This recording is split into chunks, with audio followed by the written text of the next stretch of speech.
Texas, 1944. The sun was a hammer over a sky so vast it felt like a judgment, beating down on the wooden guard towers and the taut wire fences of Camp Hearn. Dust, fine as powdered glass, hung motionless in the air, coating everything in a film of ochre red. Near a horse corral, a dozen German women stood in the oppressive heat, their heads bare, their faces etched with a silent, squinting exhaustion. All morning they had worked, mending the uniforms of soldiers who, just months ago, had been their mortal enemies. In the logic of total war, this was their new reality. A quiet, monotonous existence measured in stitches and sunsets, deep in the heart of a nation they had been taught to despise. But that afternoon, the rhythm of their captivity shattered. The main gate groaned open on weary hinges, and 3 cowboys rode in from the open fields, their horses stirring the placid dust into a churning red cloud. The German prisoners froze, their hands stilling over their work. They had heard stories whispered in the barracks about these men, these American guards who were different from the regular soldiers. They were the men who could rope a steer faster than a man could draw a breath, the ones who seemed born to the saddle, living symbols of a freedom so profound it felt like a myth. One of them, a tall, sunburned ranch hand named Tom Baker, swung down from his horse with practiced ease and looped the reins over a fence post. His eyes, accustomed to scanning endless horizons, swept over the group of women, finally settling on one who stood slightly apart from the rest. Her name was Liselotte Bower. She was 23 years old, from Munich, a former clerk for the Luftwaffe, captured in the chaotic collapse of the German lines in Italy. When his gaze met hers, she looked away, a reflex born of years of propaganda. In her world, in the world the Führer had built, men like him were supposed to be monsters, savage gangsters from a decadent, mongrel nation. For a long, crushing moment, no one spoke. The air felt thick enough to smother sound, heavy with the unspoken weight of continents at war. Then Tom Baker did something no one, not the prisoners, not his fellow guards, could have possibly expected. He walked directly toward her. He stopped just a few feet away, close enough for her to see the lines the sun had carved around his eyes, and he extended his hand, not in aggression, but in invitation. "You ever been on a horse before?" he asked, his voice quiet, cutting through the thick silence. Liselotte blinked, the question so alien, so disconnected from her reality that she wasn't sure she had heard him correctly. Around them, the world reacted.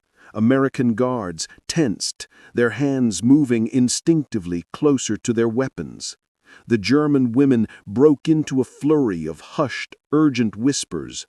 The camp captain, Major William Walker, stepped out of his office, his face a mask of disbelief as he shaded his eyes against the glare. Tom waited, his hand still outstretched. Finally, Liselotte shook her head. He smiled, and it was not a smile of mockery or power, but one of genuine, disarming gentleness. And before the machinery of military discipline could grind into motion, before anyone could raise an objection, he stepped forward, placed his hands firmly around her waist, and lifted her, effortlessly, onto the back of his horse. The world went silent. A collective gasp was stolen from the lungs of every person watching. Even the relentless Texas wind seemed to pause. For 10 agonizing heartbeats, Camp Hearn did not breathe. Liselotte sat frozen in the saddle, her fingers clutching the worn leather of the saddle horn, her body braced for a blow, a shout, a punishment that was sure to follow this unthinkable transgression. But none came. Tom simply looked up at her and said, "Hold on tight. He won't bite." The horse snorted, its breath a warm cloud in the dry air, and took a slow step forward, beginning a gentle circle inside the corral. For the first time in years, Liselotte felt emotion that was not the brutal jolting of a troop transport or the forced rhythm of a prisoner's march. It was something else entirely. It was freedom, disguised as a ride on a cowboy's horse. When the horse finally stopped, she looked down at Tom, her eyes wide with a universe of unasked questions. A single tear escaped, cutting a clean path through the layers of dust and exhaustion on her cheek. He simply tipped his hat. "You'll be fine, ma'am," he said softly. In that instant, something invisible, yet monumental, shifted inside every person who bore witness. The war, the hatred, the propaganda that had defined their lives, all of it cracked under the weight of this one simple act. For the briefest of moments, under a blazing Texas sun, the impossible happened. Mercy felt stronger than victory. Months before that silent afternoon, Liselotte Bower had crouched in the dark, vibrating belly of a German truck, rattling through the skeletal ruins of northern Italy. The convoy moved only at night, its headlights hooded slits, its engines muffled against the ever-present threat of Allied fighter bombers. Rumors, the only currency left in a collapsing Reich, whispered among the women inside. They were being sent west, across the ocean, to an American prison camp. Some said it was a mercy, a chance at survival. Others insisted it was a death sentence. The radio in the driver's cabin still crackled with fragments of the Führer's speeches, the familiar hysterical promises of honor, endurance, and ultimate victory. But everyone in that truck knew the truth. The war was lost. Their cities were dust. Their brothers and fathers were gone. The 1,000-year Reich was falling apart, one bomb at a time. Propaganda had promised them a world of glory, of proud German women standing beside victorious tanks, smiling beside immaculate flags. But in those final desperate months, the stories had changed. New leaflets appeared, warning of Yankee cruelty. They said the Americans starved their prisoners, that female captives were paraded through the streets for sport, that no mercy was ever given to those who had served the Reich. Fear became the last currency of a dying empire. When Liselotte was captured by an American patrol outside Naples, she expected the worst. The soldier who found her, his rifle raised, shouted in a language she couldn't understand. She froze, trembling, ready for the end. But then she saw his face. He was young, no older than her brother who had fallen on the Eastern Front. After a moment that stretched into an eternity, he lowered his weapon. He unclipped a canteen from his belt, handed it to her, and said the only word she understood: "Drink." It was the first small crack in the foundation of everything she had been taught to believe. The journey to America was a disorienting odyssey across the vast gray emptiness of the Atlantic. The ship was crammed with prisoners, German officers, medics, and a handful of women like her who had worked in military offices or field hospitals. The American guards were watchful, but not cruel. They distributed food, bandaged wounds, and sometimes, on the calm nights, even shared cigarettes. One morning, a fierce storm rolled in, and waves hammered the deck, leaving everyone soaked and shivering. Liselotte watched in disbelief as a young American sailor took off his own coat and wrapped it around one of the prisoners, muttering, "You'll freeze before we reach land." It wasn't the kindness that confused her. It was the logic.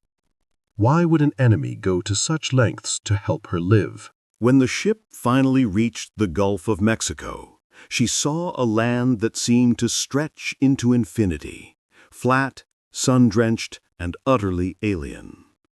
The prisoners were herded onto trains marked with the letters PW and began a long journey north, rolling through endless fields of cotton and past small towns where children stood by the tracks and waved, not with hatred, but with a wide-eyed curiosity.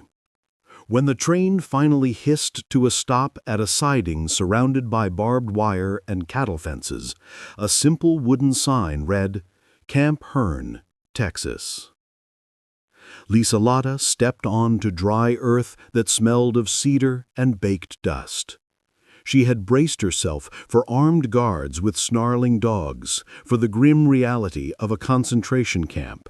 Instead, she saw men in cowboy hats who tipped them politely and called out, "Welcome to Texas, ladies."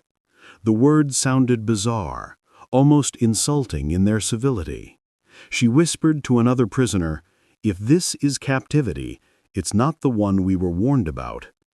But deep inside, a new fear began to grow, a fear more profound than any she had known on the battlefield. Because if the enemy wasn't the monster she had been promised, then maybe everything else she believed was a lie too. By 1944, the United States was running one of the largest prisoner-of-war systems in human history. Nearly 500,000 Axis soldiers were scattered across more than 500 camps in the American heartland. Texas alone, with its vast, open terrain that made escape a logistical nightmare, held more than 70,000. Yet these were prisons unlike any the world had ever known. The American approach was not born of sentiment, but of a cold, pragmatic logic, codified by the War Department and strictly governed by the 1929 Geneva Convention. Every prisoner would be housed, fed, and treated according to rank. Medical care was mandatory. Abuse was forbidden. The underlying philosophy was simple. A content prisoner caused fewer problems and required fewer guards. But in practice, this policy of efficiency produced something far more profound. Camp Hearn was a strange fusion of military discipline and frontier freedom. Barracks built from wood and black tar paper were arranged in neat, orderly rows, their whitewashed sides gleaming under the punishing sun. But the air carried scents that defied the logic of a prison. Every morning, the smell of fresh-baked white bread drifted from the kitchens, mingling with the dry scent of hay and leather from the nearby stables. Prisoners were allowed to cultivate their own vegetable gardens, to paint murals on the barracks walls, and even to stage theater productions.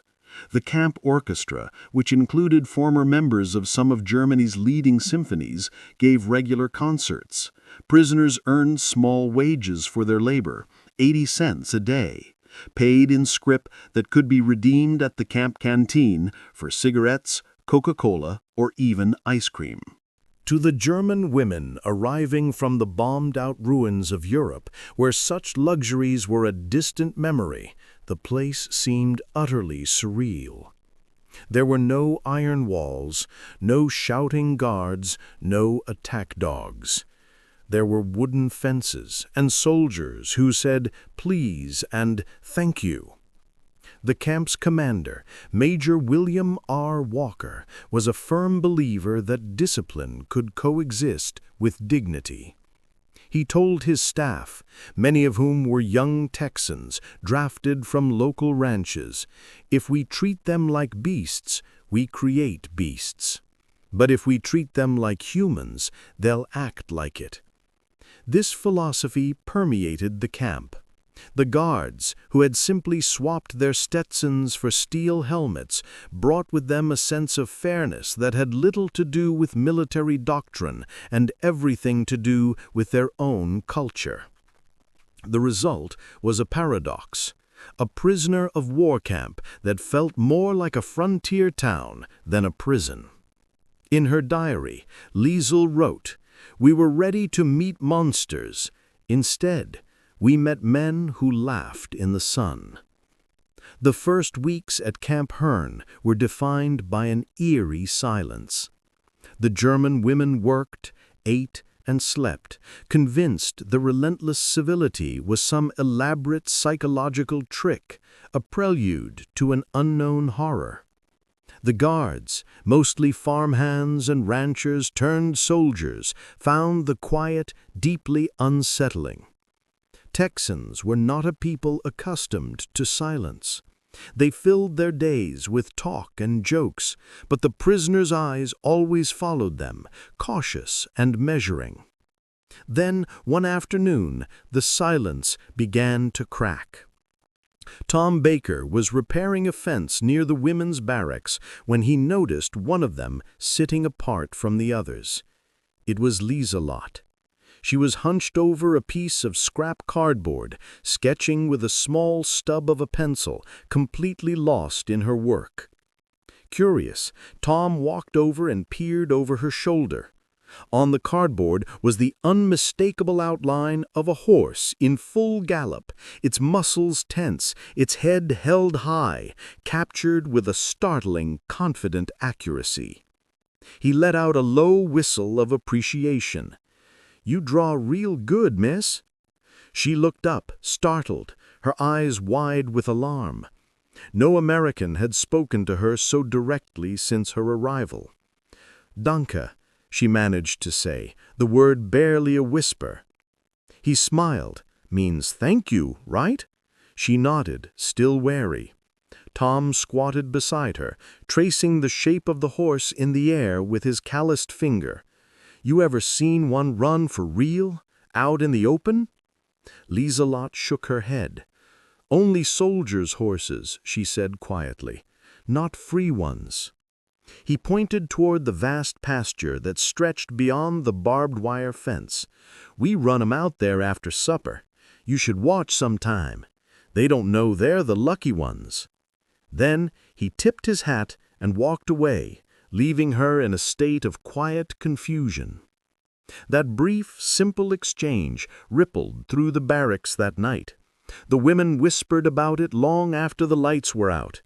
"You spoke to him?" one asked in disbelief. "And you answered?" "Yes," Liselotte whispered back into the darkness.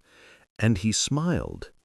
For the guards, a mutual curiosity began to replace their professional detachment. These were not the snarling, fanatical villains from the propaganda posters. They were frightened young women who flinched at raised voices and who worked diligently without complaint. The camp chaplain noted in his weekly report, "They seem astonished by decency, as if kindness were a new language they are only just now beginning to learn." Slowly, the invisible wall between captive and captor began to erode. Guards would tip their hats as they passed the women. The women began to return the greetings, awkwardly at first, then with a growing confidence. Small, unspoken gestures became a new form of communication. A guard might leave an apple on a workbench. A woman might respond with a small, hand-sewn handkerchief. And when the ranch guards rode their horses near the camp perimeter, the women would gather by the fence to watch, their laughter, tentative at first, breaking through the oppressive silence for the first time. That evening, Liselotte wrote, "They ride as if they were born on the wind, and yet they smile at us, the defeated, as if we are still worth smiling at." By midsummer, the heat over Camp Hearn was a physical presence, shimmering in waves that distorted the horizon. On Sundays, however, the camp's rigid rhythm loosened. Guards played cards in the shade of the barracks, and the cowboys, the men who seemed more at home on horseback than on their own 2 feet, would sometimes stage friendly riding contests to break the monotony. It was on one such Sunday that everything changed. A makeshift rodeo had been set up behind the stables. A small crowd of soldiers and even a few male prisoners had gathered along the fence line to watch. Tom Baker was among the riders, his Stetson tilted low against the sun. From behind the wire of their own compound, Liselotte and a few other women watched, their hands clutching the fence posts. When Tom's turn came, he mounted a spirited bay gelding named Whiskey. The horse snorted, pawed at the dirt, and shot forward the moment the gate opened. Tom barely stayed seated, fighting for control as the crowd whooped and cheered. After a tense minute, he brought the horse to a shuddering stop, dust rising around them like smoke. From the crowd of soldiers, someone shouted a joke, "Let the German ladies have a turn." The laughter was good-natured, but the guards nearby instinctively stiffened. Tom dismounted, grinning, and his eyes scanned the fence. He saw Liselotte standing there, her face flushed from the sun. She had been sketching again, capturing his wild ride with the same sharp, accurate lines as before. He began walking toward the fence, leading the horse by its reins.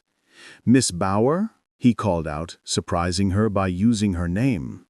"Ever been in a saddle?" The women around her gasped. Liselotte shook her head quickly. "Nein, never." Tom hesitated for just a moment, a flicker of an idea crossing his face. Then he said quietly, "Would you like to?" For a heartbeat, nobody moved. The camp captain, who was overseeing the event, frowned, his hand tightening on his clipboard. Regulations strictly forbade any unnecessary physical contact with prisoners. But the easy chaos of the moment, the laughter and the shared spectacle hung in the air. Tom made his decision. He walked to the small gate that separated the compounds, unlatched it, and swung it open. He extended his hand. "Come on, he don't bite." As if in a trance, Liselotte stepped forward. The crowd went dead silent. Even the horse seemed to still, sensing the shift in the atmosphere.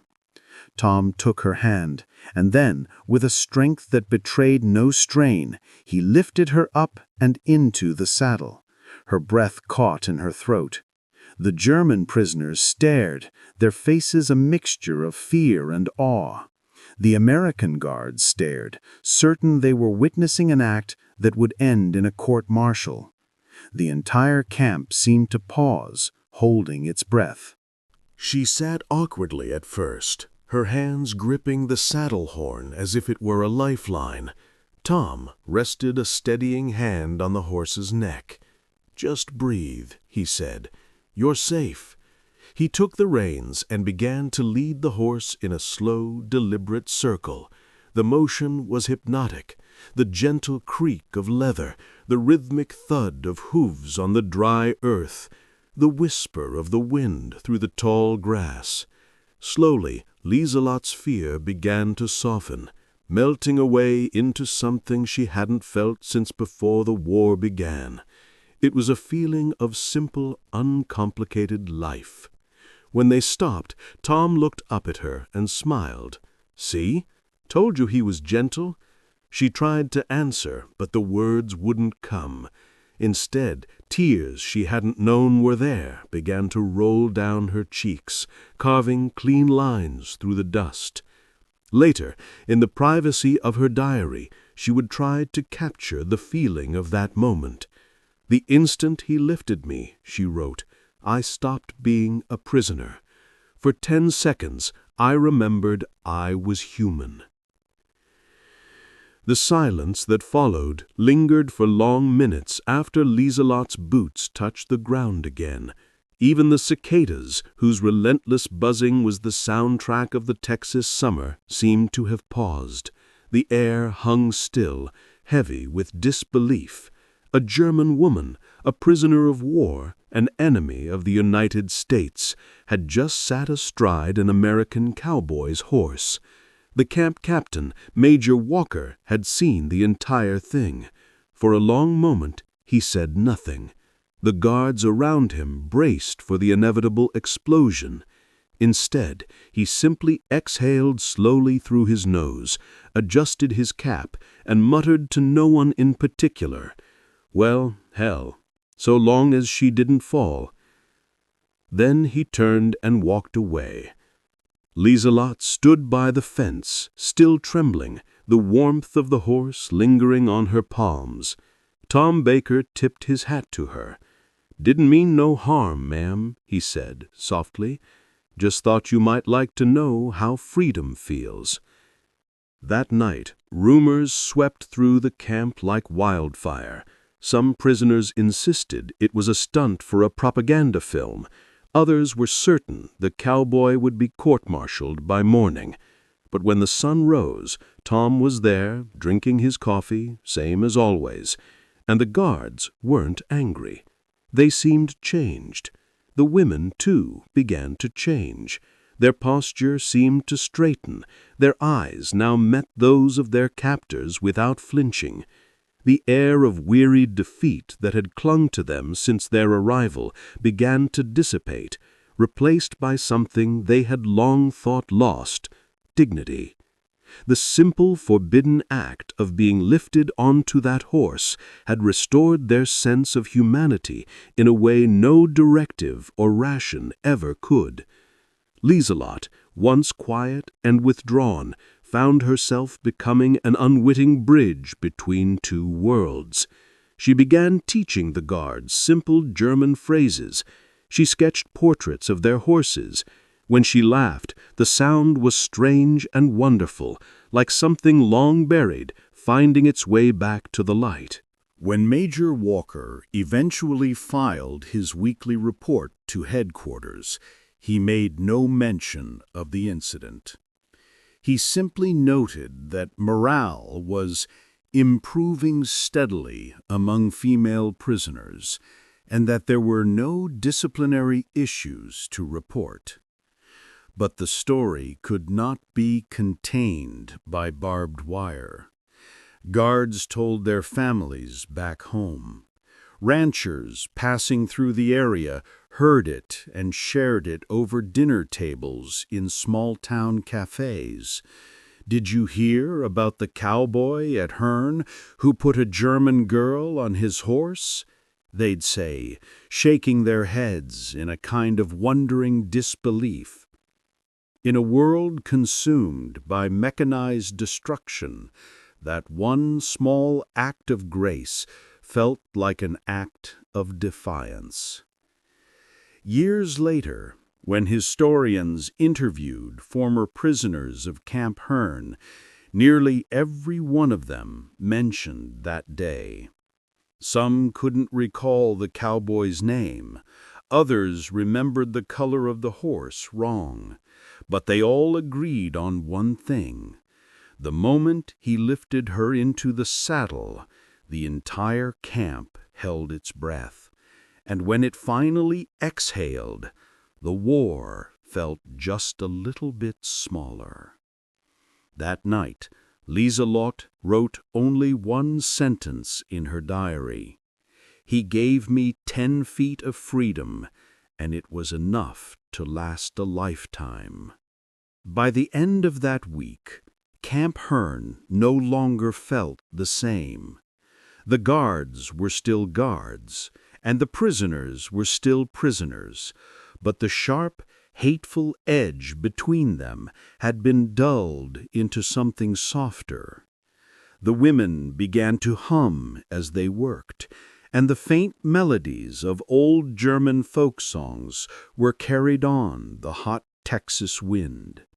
The guards, curious, sometimes answered with their own tunes, old cowboy ballads, and the swing melodies that played on the radio. 2 languages, 2 cultures, 2 warring nations, finding a strange and fragile harmony in the dust. Liselotte's sketch of the moment, Tom lifting her onto the horse's back, was passed secretly from hand to hand, first among the prisoners, and then, somehow, it crossed the wire and began circulating among the guards. Someone tacked it to the wall of the mess hole. Beneath it, another hand had scrawled in pencil, "Not all fences keep people apart." When the camp chaplain saw it, he left it there. "Some sermons," he said later, "are better drawn than spoken." But not everyone approved. One morning, an officer from headquarters arrived unannounced. He'd heard whispers of fraternization, a serious offense. The entire camp tensed as he conducted his inspection, his polished boots crunching on the gravel, his face an unreadable mask. At lunch, he sat across from Major Walker. They ate in silence, until the officer finally asked, "Is it true one of your men put a German woman on a horse?" Walker didn't flinch. "Yes, sir." "And you didn't discipline him?" Walker set down his fork. "No, sir. I didn't see the need. No harm was done." The officer frowned. "You understand how this looks, Major?" Walker leaned back. "I do. But I also understand how it feels in here now. My men sleep more easily. The women work better. There's no trouble, no fights, no hate. You want me to punish the one act that made this place human again?" The officer said nothing for a long moment. Then he gave a single sharp nod and finished his meal. He left the next morning without writing a single citation in his report. On the morning of May 8, 1945, the Texas wind carried something different through the camp.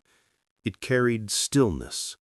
The German women stood clustered around the loudspeaker in the mess hall. The guards stood behind them. Both groups were silent as the broadcast began. "Germany has surrendered unconditionally to the Allied forces." The words dropped like stones into the dry Texas dust.